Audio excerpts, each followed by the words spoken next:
I drove 9 hours in a snowstorm with a wedding cake to surprise my sister. I walked in and heard, "I hope she'd crash." They laughed. I left the cake. And them. My name is Rebecca. I'm 31 years old, and I live and work in Chicago. I never imagined that a trip I thought would be filled with love would become the reason I could never see my family the same way again. It was a winter weekend morning, snow falling so heavily that the streetlights looked like faint glowing dots in the wind. I left at 6 a.m., driving over 8 hours through icy roads to a small town in Vermont, where my family was throwing an engagement party for my sister, Caroline. In the passenger seat was a carefully wrapped wedding cake box. Quiet like a sweet secret, it was a 2-tier red velvet cake with cream cheese frosting, decorated with sugar flowers. Caroline once called it my high school dream. I had ordered the cake from a famous bakery nearly 2 weeks earlier and paid extra for it to be freshly made that morning, not because I had time to spare, but because I loved my sister enough to trade comfort for her smile. I wore a fitted black dress, layered it with a beige coat, and changed into heels in a gas station restroom along the way. Every time I looked in the mirror, I told myself, I'm doing this for Caroline because she's worth it. When my car turned onto the driveway of the estate hosting the party, I nearly lost my breath. The house glowed like a fairy tale in the snowy forest. Warm yellow lights wrapped around the trees. Silver-white ribbons swayed gently in the wind. I remember whispering, "Caroline won't forget me after this." The words echoed inside the car like a fragile little prayer. I handed the keys to the valet. He raised an eyebrow when he saw me step out holding the cake box. "Are you with the wedding catering?" he asked, polite but distant. I smiled relieved, thinking he was joking. "No, I'm the bride's sister." He nodded, said nothing more. I walked into the foyer where the scent of vanilla candles mixed with soft violin music from inside. But strangely, no one came to greet me. No hug, no "how was the drive," just a few guests glancing my way and quickly looking away, like I was a stranger who had walked into the wrong house. I held the cake box tightly and continued into the main hall where Caroline stood beside her fiancé, Ethan, wearing an ivory satin dress, soft curls framing a face always praised as the family jewel. She was laughing brightly with her friends until she saw me. Caroline's smile vanished in an instant. "You actually came?" she asked, eyes narrowing like she couldn't believe it. 8 hours through heavy snow, of course I came. Surprise? I said, trying to keep my tone light. Caroline didn't take the cake box. She didn't step closer either. She just said, "I didn't think you'd come with the weather and all." I placed the box beside a macaron tray, still trying to smile. "Well, it's your special day." Behind her, one of the bridesmaids whispered loudly enough, "She's not on the guest list, right?" I heard every word. My heart cracked. Caroline glanced at her but said nothing, then turned away. Seconds later, she leaned toward Ethan and walked off down the hallway. I stood there in my damp coat among unfamiliar faces. People passed me like I was a mismatched decoration. That was when I realized I wasn't an unexpected guest. I was a name crossed out, and maybe crossed out a long time ago. I decided to find my mother. If anyone could understand why I showed up, if anyone might see the effort I'd made, I still wanted to believe it was her. She stood near the fireplace wearing a wine red velvet dress, a silk scarf around her neck holding a glass of white wine like a speaker ready to take the stage. As I approached, she looked over her shoulder, set the glass down, and didn't meet my eyes. "Rebecca," she said softly, as if afraid someone might hear. "I didn't think you'd actually come." "Why not?" I asked, trying to sound calm. "I messaged a week ago," no one replied, "but I still hoped." She cut me off quickly, firmly. "Let's not make this complicated. Today is Caroline's day. Let's not turn it into something else." I gripped my purse strap. "What do you mean?" She sighed, turned fully toward me, offering a faint, polite smile. "I mean, you tend to draw a lot of attention. Let the event flow quietly. Don't become the center." I smiled, but there was no joy in it. I just drove almost 9 hours through snow to bring Caroline her favorite cake. I thought, that might mean something. "Rebecca," my mother said, her eyes colder than the winter wind. "Sometimes kindness is all about timing." Her words echoed in my head as I wandered around the hall. Soft jazz played in the background. People floated past me like wind. No one asked if I needed anything. No one asked if I was cold.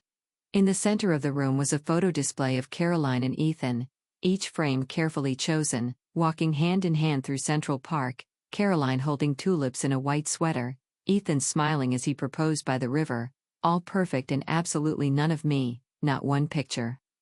I went to the reception table where the guest list and seating chart were displayed. I scanned every name, every printed surname on ivory paper, old college friends of Caroline, a woman our grandmother met twice at a charity gala, but not me. A staff member caught my glance. She smiled gently. "Excuse me, can I help you?" I pointed to the seating map. "I'm the bride's sister. I don't see my name." She checked the list carefully. "Rebecca Collins?" "Yeah." She bit her lip. "I'm sorry. Maybe you're an unexpected guest?" "No, I'm family." She nodded slightly, then stepped back. I stood there, frozen inside. Around me, joyful wishes rang out like no one noticed I was unraveling. I found an empty chair near the dessert table. But before I could sit, another staff member approached. "Sorry," he said, gently but firmly. "That seat is for the DJ's assistant." I nodded, pressed my lips. "I understand." Then I walked to the dimmest corner of the room, where the lights faded and the laughter thinned. I poured myself a glass of water and held it with both hands like its cold could drown the emptiness in my chest. From there, I could see the slideshow on a giant screen, pictures of Caroline's life from childhood to now, her with ribbons in her hair, her winning the high school dance award, graduating college, traveling through Italy, each moment carefully chosen. And I, her sister, was missing from every single one, like I'd never existed in her life at all. A wave of cold washed over me, not from the snow outside, but from the realization of what I once called family. I stepped into the coat room, not to take off my coat but to breathe. A narrow room with soft yellow lighting and crowded hangars became my only refuge from the storm of distant stares outside. On a small side table was a tray of bridesmaid gifts, 10 tiny boxes each tied with pink ribbon. I glanced at the names. Julia, Erica, Claire, Hannah. Mine wasn't there. Not a mistake. They made sure of it. I sank into a velvet chair nearby, instinctively reaching for my phone. The screen lit up. No missed calls. No new messages. I opened my messaging app, scrolling for comfort. That's when I noticed it.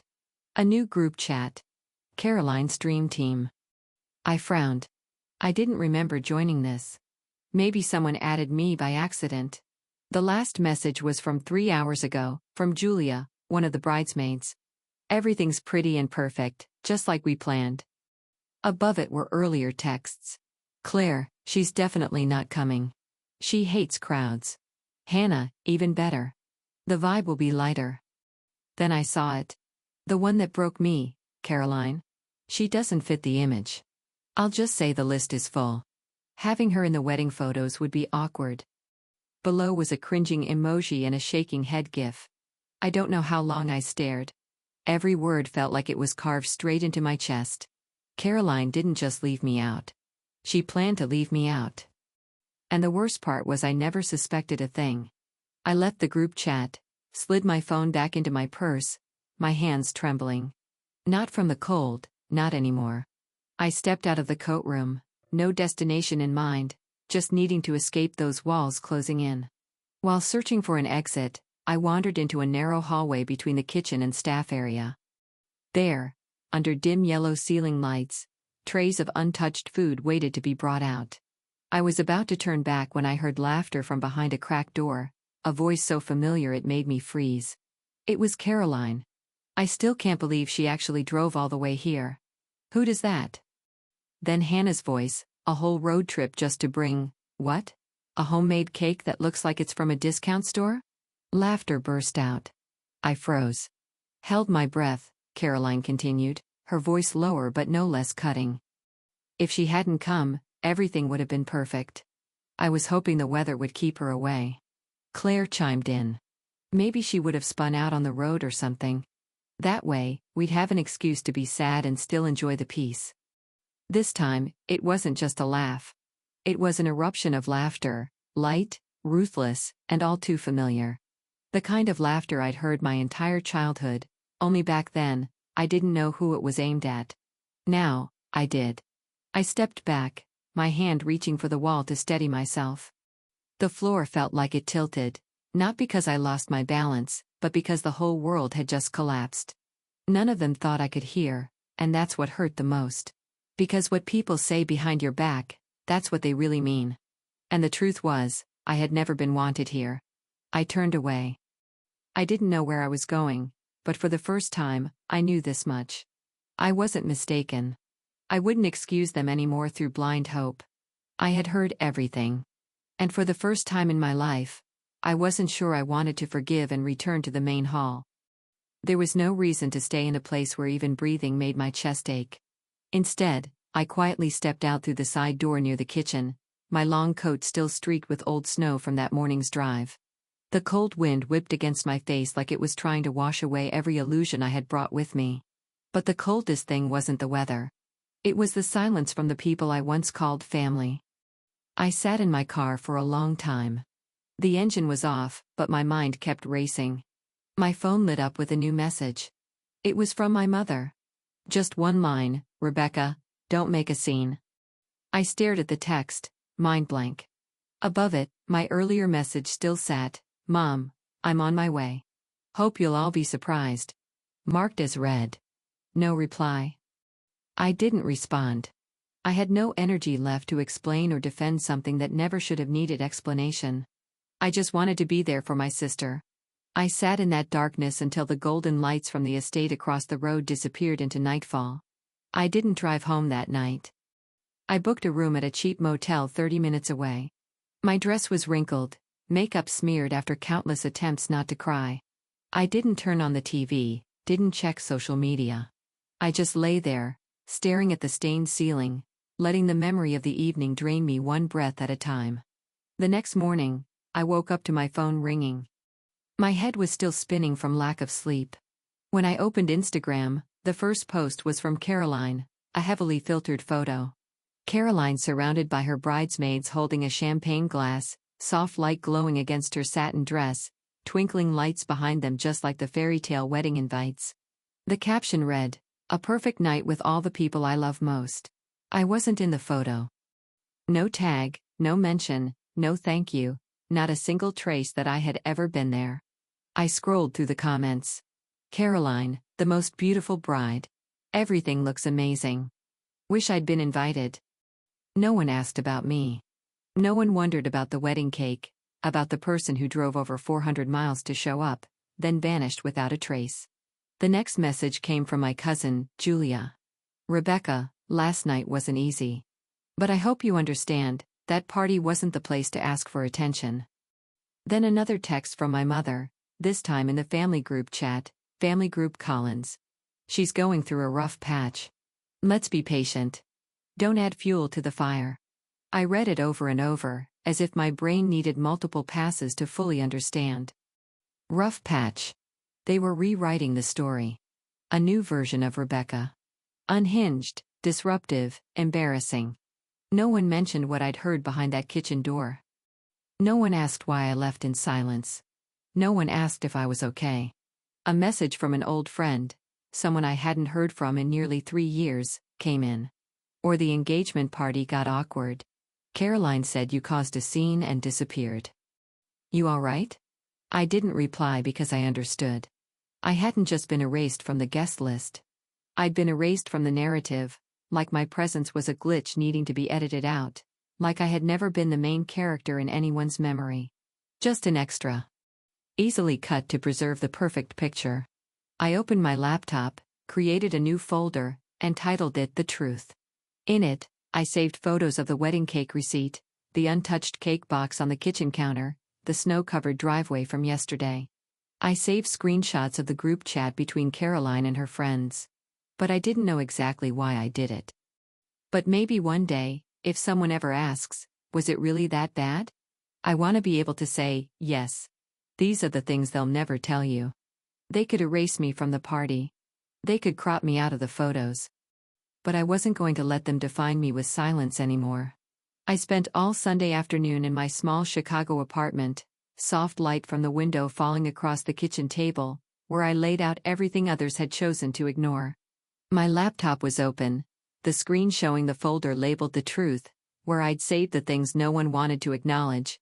A photo of the red velvet wedding cake I brought still sealed in its silver box never opened. A receipt for over $200 paid in advance for the bakery to prepare it fresh that morning. A selfie I took in front of Caroline's estate. Hair messy from the snowstorm. Coat soaked through. Still clutching the cake like a precious gift. I opened Instagram. The first photo I posted was of the cake outdoors, snow all around it, the gold ribbon standing out against the white. The caption read, "Not everything we bring is appreciated. That doesn't mean it has no value."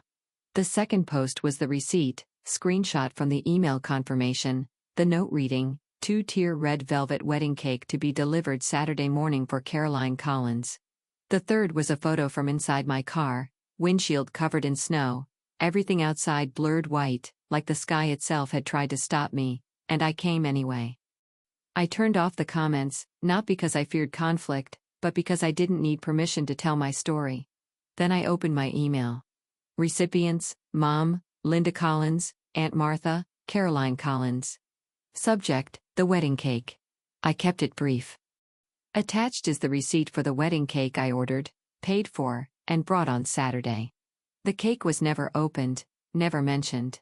I don't need thanks. I just want you to see the truth. I attached the 3 photos and hit send. Mom replied in less than 5 minutes, "Rebecca, this isn't helping. You're making things worse." And I didn't respond. I opened a new message, this time addressed to the PR department of Lockridge Financial, where Ethan, Caroline's fiancé, worked. I wasn't sure if they'd care, but I knew one thing. This firm cared deeply about reputation and stayed far away from personal scandals that could affect investor confidence. I didn't write much. I simply attached 2 files. A screenshot of the family group Collins chat, where my mother called me unstable, and Caroline mocked me for turning this into a tragedy. A recording from that night, the one where Caroline and her friends laughed about the idea of me getting into an accident on the way. The voices were clear, sharp, unmistakable. Subject: information that may be relevant to company image. No caption, no explanation. I left it for them to decide. When it was done, I closed my laptop, poured myself a glass of water, my hands still shaking, not out of fear of their reaction, but because for the first time I had done it. I pushed back. No yelling. No pleading to be included. Just the truth laid bare to see if they'd still pretend not to know. A few hours later, my phone buzzed. A message from an unknown number. "Rebecca, this is Lindsay from PR at Lockridge. Thank you for sharing the information. We are reviewing the content, and will proceed according to company policy." I didn't know what would happen next, but the fact that they responded, something my own family hadn't done, was enough to tell me. This time, they couldn't bury it. That night, Caroline posted an Instagram story. A short video clip of flickering candles with text across the screen. "There's always someone who can't stand to see you happy." No name, no tags. But everyone knew who it was about. I just smiled and closed my phone. I didn't need to reply with words. Because this time, they had written the play. And I was only the one who pulled back the curtain so the audience could see backstage. On Wednesday morning, while I was making coffee, a text came in from Monica, an old childhood friend who lived near Caroline. "Did you hear? The family meet and greet dinner got canceled. Ethan said he needs to reevaluate everything." I stood still in the kitchen. The smell of coffee couldn't cover the shake in my wrist. I didn't feel joy. I didn't feel hurt. I just felt that the truth had finally knocked on the right door. The weekend brunch at Aunt Martha's house went on as planned. A little gathering to smooth things over, as Mom had put it. I was invited reluctantly, like a side dish people only served because the hotel already included it in the menu. I arrived 10 minutes late, not because of traffic, but because I wanted to see every face as I walked in, to know who was waiting for me to speak, and who was praying I'd stay silent. Caroline sat at the center of the long table, wearing a cream knit dress, lightly made up, but the fatigue beneath her mascara was impossible to hide. Ethan wasn't there. Mom offered a stiff smile, and Martha let out a breath of relief. I nodded silently and took my assigned seat at the far end of the table next to a vase of white tulips. Caroline spoke first, as always, her voice sweet with a hint of reflection. This past week has been an emotional journey. I think we've all seen where the strength of family truly lies. Heads nodded around the table. Everyone knew what she meant and who she meant. I set my water glass down, wiped the rim with a napkin, and looked up. I'd like to say a few words too. Caroline paused. Rebecca, today isn't just 1 minute, I said, calm but firm. I took out my phone, opened the saved audio clip, and hit play. Caroline's voice rang out, clear but ice cold. She doesn't fit the image. I'll just say the list is full. Having her in the wedding photos would be awkward. Laughter followed. Then Julia's voice, maybe she'll spin out on the road. That way, we'd have a reason to be sad, and peace too. The room was full, but completely silent. Only their own words played back through the small speaker, each sentence like a verdict. Caroline turned pale. My mother set down her glass, her composure gone. Aunt Martha covered her mouth. No more nods now. I stopped the recording after 10 seconds. Enough. That's what I heard at Caroline's engagement party, I said, my voice oddly steady. I thought I came with a gift, with love. But I was just an inconvenience to be hidden. Caroline stood. Rebecca, that was a joke, I interrupted. A careless moment or a plan all along? No one answered. I looked straight at my mother, then at Aunt Martha. If I didn't have that recording, would any of you believe me? My mother said nothing. Her eyes drifted away. Does Ethan know? A relative asked, clearly uneasy. Caroline swallowed. He needs time to think. I nodded. Good. He should know who he's marrying. I didn't wait for a response. I stood, gently pushed the chair back in, and looked around the table. At the faces that once turned away at the party, now watching me like they were seeing me for the first time. As I walked out the door, Aunt Martha followed. She touched my arm and whispered, "Or you didn't just stand up for yourself. You reminded this family that the truth still deserves a voice." I just nodded and stepped into the bright morning sun. Above, the clouds were parting, revealing a sky so blue it almost hurt to look at. For the first time in years, I felt no need to explain myself because this time, they had said it all. A week had passed since that brunch, and my phone remained completely silent.